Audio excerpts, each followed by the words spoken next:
Hello സുഹൃത്തുക്കളെ, ഇന്ന് നമ്മൾ ചർച്ച ചെയ്യാൻ പോകുന്ന വിഷയം മലയാള സിനിമയിൽ ഏറ്റവും അഭിനയിക്കാൻ അറിയാത്ത 4 നടന്മാരെക്കുറിച്ച്. അതിൽ ഒന്നാം സ്ഥാനം കൊടുക്കേണ്ടത് മമ്മൂട്ടിയുടെ മകൻ ദുൽഖർ സൽമാൻ. മൂപ്പർക്ക് എപ്പോഴും ചിരിയാണ്.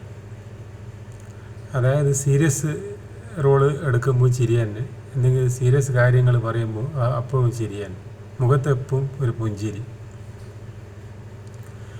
രണ്ടാം സ്ഥാനം കൊടുക്കേണ്ടത് പ്രണവ് മോഹൻലാലിന്. പ്രണവ് മോഹൻലാലിന് കുറച്ച് ഓടാനും ചാടാനെല്ലാം പഠിച്ചായിരുന്നു. അത് ഇങ്ങനെ സിനിമയിൽ അതിട്ടിട്ട് വലിയ എന്തോ കാര്യങ്ങൾ ചെയ്യുന്ന മാതിരി. ഒരു വില്ലൻ ഈ നടനെ പിന്നാലെ ഓടിക്കും. അപ്പോൾ ഈ നടൻ ഓടാൻ അറിയാമെന്ന് കാണിക്കാൻ വേണ്ടിയിട്ട് ഓടി ബിൽഡിങ്ങിൻ്റെ മേലെ ചാടി കയറി, എന്നിട്ട് അവിടുന്ന് തുള്ളി, എന്നിട്ട് അവിടുന്ന് ലോറിയുടെ മേലെ ചാടി, അവിടുന്ന് നിന്നിട്ട് പിന്നെയും ഓടി, പിന്നെ ആൾക്കാരെ തട്ടി മാറ്റി പിന്നെയും ഓടി.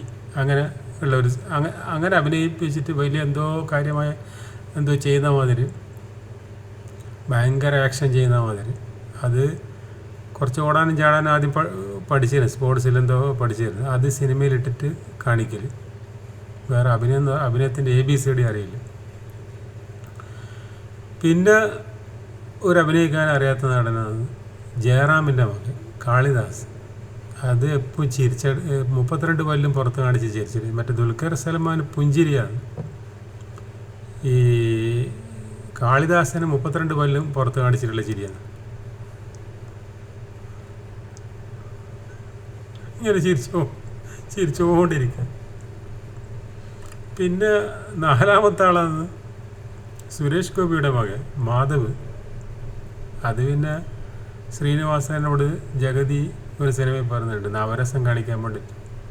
അപ്പോൾ ശ്രീനിവാസൻ നവരസം കാണിക്കും. അപ്പോൾ ജഗതി പറയുന്നുണ്ട്, ഇത് പശു ചാണകിട്ട പോലെ ഉണ്ടല്ലോ പിന്നെ മുഖം. അതുപോലത്തെ അഭിനയം ഈ മാധവ് സുരേഷ്. ഇവരൊക്കെ ഈ അച്ഛന്മാരുടെ ലേബിളിൽ എടുത്തതാണ്. അല്ലെങ്കിൽ സീരിയൽ പോലും എടുക്കില്ല ഇവരാണ്. അച്ഛന്മാർ നടനായതുകൊണ്ട്, പിന്നെ അച്ഛന്മാർക്കാണെങ്കിൽ ഉളുപ്പും നാണവും ഇല്ലാത്തതുകൊണ്ട്, നാണവും മാനവും ഇല്ലാത്തതുകൊണ്ട് ഈ അഭിനയിക്കാൻ അറിയാത്ത മക്കളെ കൊണ്ട് ഇങ്ങനെ അഭിനയിപ്പിച്ചിട്ട് നാട്ടുകാരെ വെറുപ്പിക്കും. അതിനെക്കുറിച്ച് ഞാൻ ഒരു വീഡിയോ. ഓക്കെ.